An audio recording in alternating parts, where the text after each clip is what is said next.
진실은 저 너머에 있다. 기존 미디어를 넘어서 대한뉴스 첫 번째 시간이 아니라 0.5회 정도 되겠습니다. 자, 무슨 방송 할 건지 일단 얘기를 해보죠. 네. 방송을 보시면서 여러분들이 이런 사안에 대해서 좀 궁금하다, 맥락을 모르겠다, 뭔지 모르겠다, 숨겨진 의미가 뭔지 모르겠다 싶으신 분들은 댓글을 올려주시면 좋겠는데 그보다 더 환영하는 댓글은 재밌는 개드립도 많이 올려주시기 바라겠습니다. 진실 7, 재미 2. 그렇죠. 개소리 1. 이 정도로 가겠습니다. 제가 오늘 시사방송 여기저기 되게 많이 다니시는 분들이잖아. 양재열 변호사 뭐 TV만 틀면 나오죠. 그렇죠. 그리고 최영일 평론가는 TV를 안 틀어도 나와요. 맞아요. 네, 유튜브 뭐 어디 여기저기 막 나오고 있어요. 맞아. 심지어 올림픽 중계 방송도 하더라고. 그러니까요. 이 형도 요즘 방송 되게 많이 나오잖아. 그러면 지금 아침에 딱 보면 형들은 이제 하도 뉴스를 받으니까, 저는 사실 영화 유튜버라 뉴스 많이 안 봐요. 아침에 뭐 어떤 영화가 개봉한대더라, 어떤 영화 캐스팅이 공개가 됐는데 이 배우가 캐스팅됐네, 이 정도밖에 안 보거든. 근데 형들은 딱 아침에 딱 뉴스를 보면 매지가이처럼 요 뉴스가 오늘 하루 종일 입방아에 오르내리겠다. 그렇지. 요게 딱 보일 거 아니야. 보이지. 자, 그러면 일단 먼저 양재열 변호사 보기에 오늘 뉴스 중에 제일 중요한 건 뭐예요? 다음 주에 이제 굉장히 중요한 재판이 기다려. 다음 주 재판 저도 알아. 뭔지 알아요. 정경심 교수의 재판 8월 11일 날. 근데 이거 거의 결론 난 재판 아니에요? 근데 마지막에 새로운 진술이 나왔잖아. 조국 전 장관 재판에서 나온 거예요. 이 정경심 교수 재판의 중요한. 이게 선고 공판은 결심 공판 끝났으니까 구형이 끝났어. 이제 선고만 하면 되는데 그 사이에 이게 튀어나오는 바람에 이걸 반영해 줄 것이냐. 뭐 다음 주에 본격적으로 얘기를 하겠지만 표창장 관련해서 새로운 증거들도 좀 나왔고 제일 심각한 문제가 사모펀드 관련이었잖아. 네. 그 부분에 관해서는 오천조카와 조범동 재판이 대법원에서 확정이 됐기 때문에 그와 관련돼서도 증거가 새롭게 나왔다고 봐야지. 요 얘기는 저희가 다음 주에 진지하게 하고 자세하게 해볼 수 있겠어요. 근데 오늘은 뉴스라기보다 윤석열 전 총장 뉴스들은 이게 뉴스인지 아닌지를 모르겠어. 그러니까 내가 하고 싶었던 건 뭐냐면 기존 미디어에서 방송했던 것들 줄거리라든가 해설했던 거 뉴스의 방향 이런 것들이 되게 엉뚱한 쪽으로 가는 것들이 많이 있거든. 그것들을 이제 이런 시각에서 볼 수도 있습니다. 아니 이게 맞습니다. 이런 거를 이제 우리 시청자분들한테 전달하고 싶었는데 윤 전 총장 관련 얘기들은 이거 해설이 무슨 필요가 있어? 지금 아까 얘기했지. 윤석열 전 총장 저게 뭐지? 다 사람들이 몰라. 그러니까 설명이 필요해 그게? 아니 근데 설명은 좀 필요한 분이 있는 것 같아. 저 발언이 어떤 맥락을 타고 나온 건지가 이해가 안 가는 거야. 왜냐하면 툭툭툭툭 던지는데 연결하지 않으면 뭐야? 부정식품 가난한 사람들은 부정식품 먹으라고 이렇게 하고 이상한 소리 하네 그러고 끝나는데. 잠깐만요. 그럼 혹시 윤 전 총장 편을 들어주겠다는 얘기입니까? 아니죠. 해석을 해준다는 거죠. 해석을 해줘. 오늘 그럼 간단하게 그냥 몸풀기 간단하게 한번 해볼까요? 저는 오늘 아침에 제가 뉴스를 많이 안 본다고 얘기했잖아요. 근데 이 뉴스를 딱 보자마자 오늘 형들하고 이 얘기하게 되겠다 싶었어요.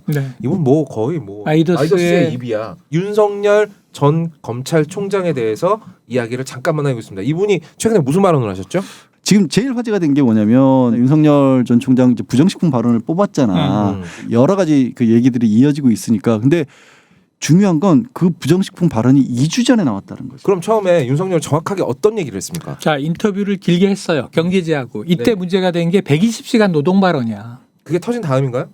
그게 같이 한 거야. 같이 한 거구나. 우리나라의 노동 규제가 너무 강하다라는 취지의 맥락에서 이 부정식품은 이런 거예요. 자, 먼저 용어를 정해야 돼. 여기서 제일 첫 번째 문제는 부정식품이란 단어를 썼던 거야. 부정식품 뭘 얘기하고 싶었던 거예요? 불량식품은 유해한 식품인 걸 우리가 다 알죠. 그렇죠. 부정식품은 뭐냐면 허가받지 않은 식품, 성분을 속인 식품.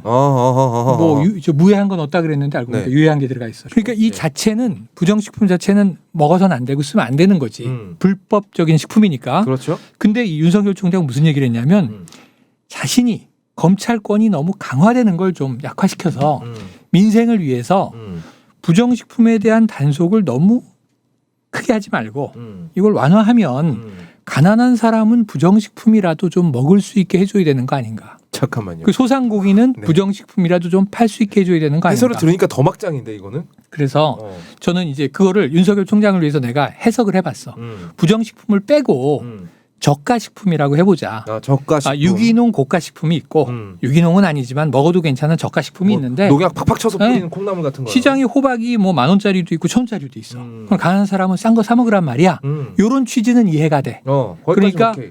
이 빈자와 부자의 선택을 넓혀주자라는 밀턴 프리드먼의 신자유주의 경제론을 가져다가 썼는데 부정식품이라는 표현을 쓰니까 틀려버린 거지. 완전히 맥락이 어긋났지. 그럼 그걸 빨리 고쳐야 되는데 네. 이 사람이 어이없는 공격을 한다. 내 말 안 틀렸다. 하고 얘기를 하다가 마지막에 부정식품만 고치거든 결국은. 네네네. 그러니까 이게 두 가지 문제가 있어요. 하나는 단어를 몰라. 어휘가 없어. 이건 이 사람의 심각한 문제예요. 대권 주자로. 두 번째는 보면. 이 사람이 인용을 해. 그러니까 이제 아까 얘기한 밀턴 프리드만. 시카고 학파, 네. 주로 이제 자유주의 학파죠. 이게 이명박이 되게 좋아하는 남자 아닙니까? 여기서 이제 신자유주의 경제가 나왔는데 네. 90년대와 2000년대 초반을 잠깐 휩쓸었어. 그러나 지금은 전 세계적으로 네. 미국도 신자유주의 아니야. 그게 아니요. 레이건 때 얘기예요. 그럼요. 이거 정부의 적절한 개입이 있어야 한다라고 이미 대세 학자들이 넘어갔죠. 영국이 브렉시트를 지금 했지만 이거 대처 수상 시절의 얘기예요. 근데 왜 윤석열 후보는 굳이 이제서야 밀턴 프리드만이라는 이름을 올리고 아는 척하고 싶은 거지. 아는 척? 나 경제를. 이게 맞아. 그리고 이 사람이 이건 나의 빙이야. 여기서부터는 나의 개인 빙인데. 그렇죠. 그러니까 책을 자꾸 보고 좀 우파적인 혹은 보수적인 것에서 뭔가 인용을 해서 왜 열공한다 그랬잖아요. 대권 열공 네. 전문가 만나고. 맞아요. 그래서 그걸 가지고 이제 인용을 해서 나도 수사만 하는 사람 아니에요. 나 경제 수사하려고 하다 나 보니까 경제학도 전반적으로 알아요. 하는 얘기를 하고 싶은 건데 네. 이분이 문제가 있어. 뭐야? 이건 나의 개인적인 추론으로는 그거 유튜브에서 추출하는 것 같아. 그러니까 맥락이 없어. 정확하게 네네. 이렇게 얘기를 했어. 매일경제에서 인터뷰하는 영상은 남아있거든. 영상을 보면 이런 얘기를 해. 아버지가 읽어보라 그랬다. 아버지가 밀턴 프리드만 책을. 그래서 아버지가 이제 신자유주의자였겠지. 옛날 학자니까. 아버지는 그럴 수 있지. 그래서 아버지가 읽어봐라 그래서 그 책을 가지고 다니면서 2006년까지 그 책을 가지고 다니면서 읽었다는 얘기를 하는 거야. 그러면서 되게 뿌듯해해서 거기 보면 프리드만이 바로 그 얘기를 했다. 햄버거가 5달러짜리도 있지만 50센트짜리라도 먹을 거 없는 사람들은 먹게 해줘야 된다는 얘기를 거기서 인용을 한다라는 거야. 오죽 다른 책을 읽어본 게 없으면 갑자기 이러면서 나도 아는 거 있어 이러면서 뿌듯한 굉장히 표정 자체가 뿌듯뿌듯하고 있단 말이야. 그럼 공자님 말씀이라고 지금 시대에 꺼내와서 다 니들은 이렇게 얘기하면 안 되잖아. 안 되지. 윤기중 연세대 명예교수는 경제학자인데 그러니까 옛날 경제학자잖아. 50년대 공부를 하고 연대에서 60년대에 일본에서 경제학 박사를 했어요. 이때가 신자유주의도 아니고 신도 안 붙어 있던 자유주의 경제학 시대야. 완전 미국식 경제학. 그때는 시장 절대 그렇지. 시장 절대 시장이 알아서 2차 한다. 대전 이후에 미국이 가장 풍요로울 때니까 그렇지. 자, 미국의 번영을 따라가야 돼.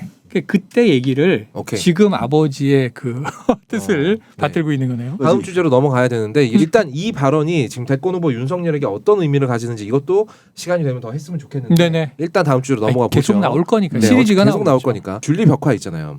줄리 벽화를 가지고 이게 일부 이제 이런 얘기들이 막 나오더라고. 이거 여성 혐오 벽화다. 이 그림을 그린 것 자체가 여성을 혐오하는 것이다라는 평론이 주로 국민의힘 쪽에서 많이 나와요. 그리고 국민의힘 쪽에서 나온다는 얘기는 일부 20, 30대 남자들이 많이 모여 있는 극우 성향의 커뮤니티에서 갑자기 얘네들 페미니즘에 굉장히 반하는 애들이거든. 아니 지금 그 벽화에 관해서 여성을 혐오한다는 얘기는 페미니즘 사이트에서 나와야 되는 얘기인데 그렇지. 그게 왜 국민의힘에서 나와? 국민의힘에서 나오더라고. 아니 근데 이게 어떻게 된 거냐고. 좀 그래서. 크게 얘기를 해보자.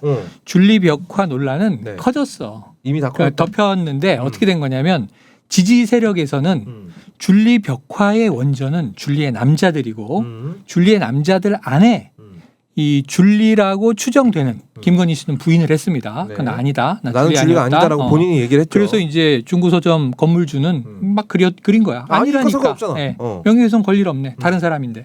근데 문제는 거기에는 전 검사, 무슨 서방, 뭐 사업가, 의사, 아나운서 이름이 쭉 있어. 네. 그러니까 맞추면 또 추정할 수는 있어. 그래서 이 논란은 좀 커진 게 네. 여야 정치권 상관없이 이건 좀 선을 넘은 여성 혐오로 볼 수도 있다. 아니 그럴 논란은. 수도 있지. 근데 문제는 나는 벽화 논란은 관심 없어. 벽화가 아니고 김건희 씨의 동거설과 관련해서 위법 사항이 있느냐. 그러니까 결국은 열린공감 TV라는 데서 네네. 그 친모 양 전 검사의 친모 인터뷰한 내용에 네. 어디까지가 팩트고 어디까지가 팩트가 아니냐.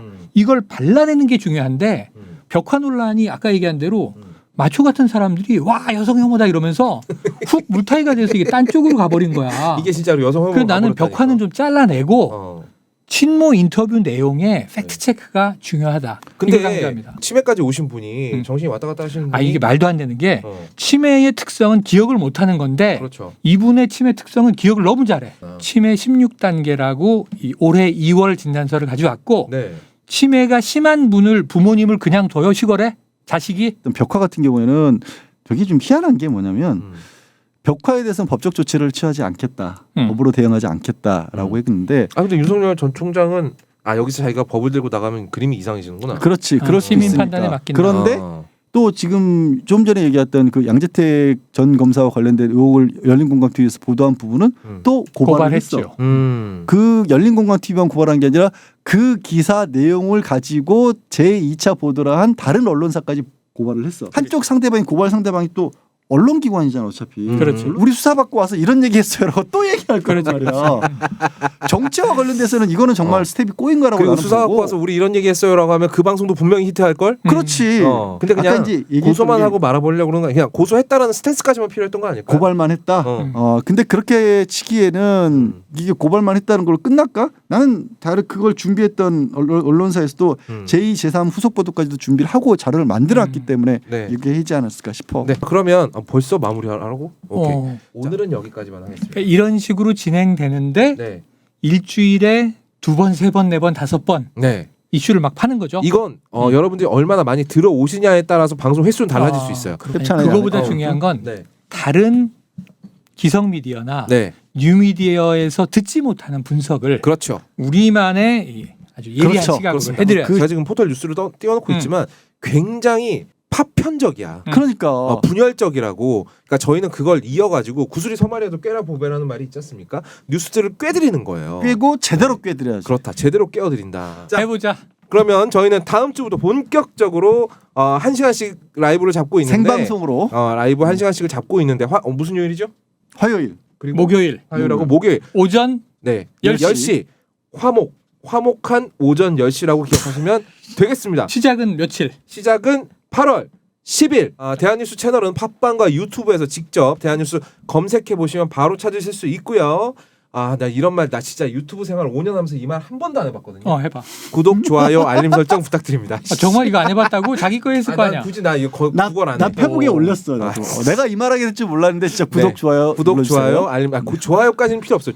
구독이랑 알림 설정까지만 좀 눌러주시면 고맙겠습니다. 자. 네. 그러면 언제 들어온다고요? 8월 10일 화요일 오전 10시 팟빵, 유튜브 대한뉴스 채널로 들어오시면 이 세 명의 수다를 들으실 수 있습니다. 꼭 그 갑시다. 시간에 봐요. 안녕.